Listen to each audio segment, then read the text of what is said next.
Olá, alunos e alunas, sejam bem-vindos mais uma vez ao meu canal.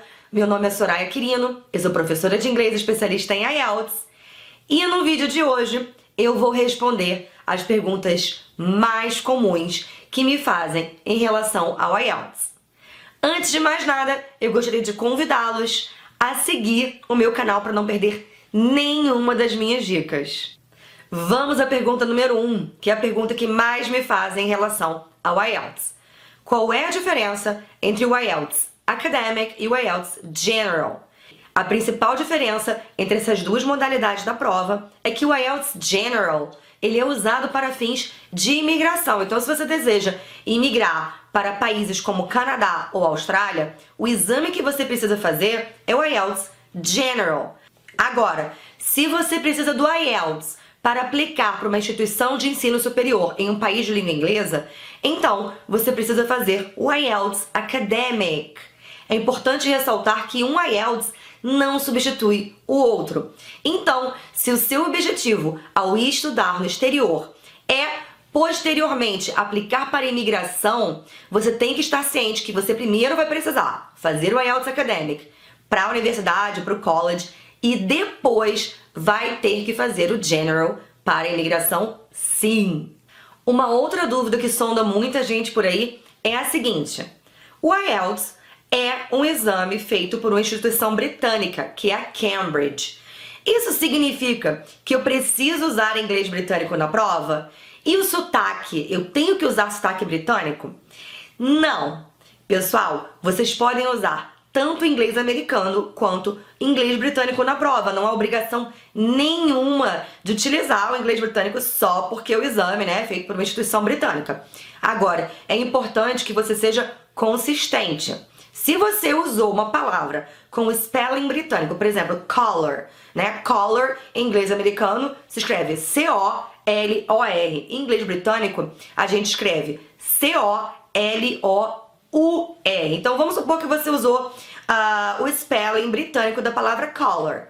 Depois, quando você vai escrever, por exemplo, organization, se você escrever o spelling americano e não o britânico, você vai perder pontos na prova. Então, tudo que você precisa fazer é o seguinte: ser consistente. Você começou com inglês americano, você vai até o final da prova com inglês americano. Usou inglês britânico? Vai utilizar sotaque, spelling britânico até o fim, ou então você será penalizado.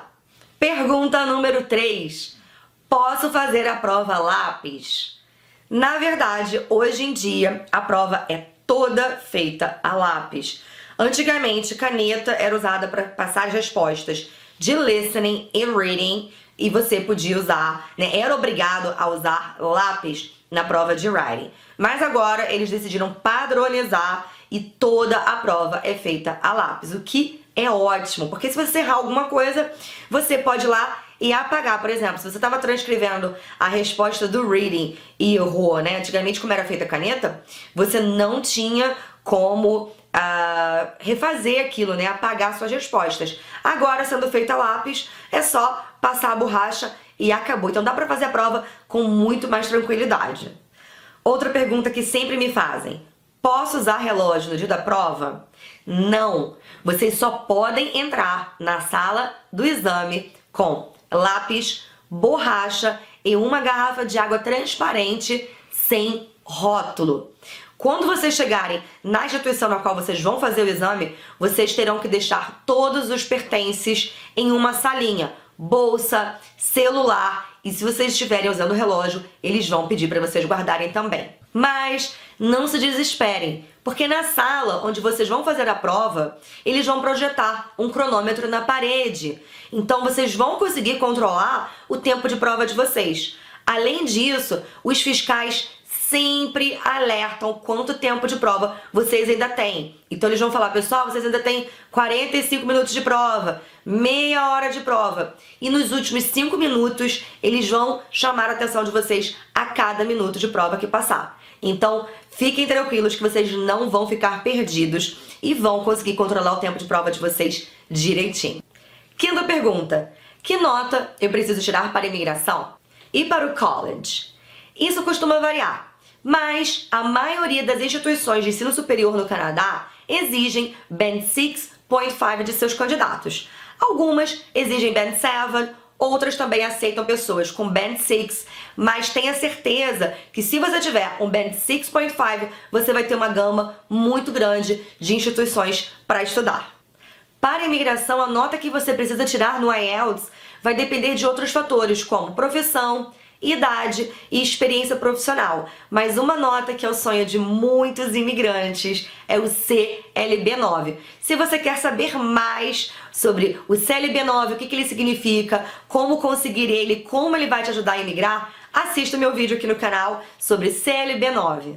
Agora uma perguntinha sobre o Listening Test que sempre me fazem e cuja resposta costuma decepcionar todo mundo é a seguinte: quantas vezes eu vou escutar o áudio do Listening Test? Apenas uma vez. O áudio só é tocado uma vez. Então, se você perdeu uma pergunta, já era. Esqueça ela, você não vai ter uma segunda oportunidade de acertar. Então, coloque todo o seu foco nas questões que ainda estão por vir. Uma pergunta sobre o Reading Test. Devo deixar para transcrever as minhas respostas para a Answer Sheet apenas no final do teste? Nem pensar. Não subestime o tempo de prova. Se você separar apenas 5 minutos para transcrever as suas respostas, você pode acabar não tendo tempo suficiente para fazer isso. Então, a minha recomendação é que vocês transcrevam as respostas do Reading Test para a Answer Sheet conforme vocês forem respondendo as questões.